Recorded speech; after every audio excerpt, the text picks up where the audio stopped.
Ayan, good morning po. Ito po yung TMX ko na 155. Ayan. Never pong ito nalagyan ng sidecar. Pan-service ko lang po ito. Nagra-rides. Ayan. First owner po to. Ako lang po yung may-ari nito. Kaunang may-ari. Huling model po ng TMX to. Yung Acero kung tawagin. Acero. Ayan. Hindi po nalagyan na sidecar yan. Condition naman po siya, condition. Kaya lang po siya inaalis kasi nagkasakit ako ng diabetic. Kumina yung mga pako, di ko na siya makik. Kaya ayun, naka-stock lang, wala pong linis yan. Puro alikabok dumi. Pero kapag nalinisan po to, na washing, ay makikita po yung ganda niya. So, yan po.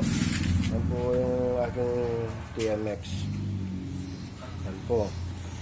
So, yan po. Kung ano po itong video nito, ito na po yun. Ito na po yung actual niya.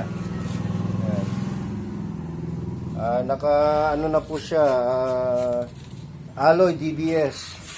Tapos naka-maxis ang gulong, dalawa. Harap likod, maxis. Apo, maxis ang gulong. Kasi pang rides ko nga lang po to eh. Pwede po sa maselan to.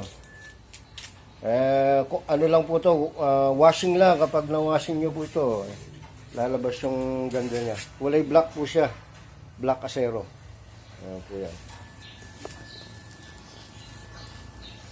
Dalawa kasi motor ko eh. Ito yung ginagamit ko ngayon na pang rides. Yung Wave 125. Ito may button kaya ito yung ginagamit ko. Yung aking TMX, naka-stock lang po dito sa bahay. Ayan po yan. Actual na po yan.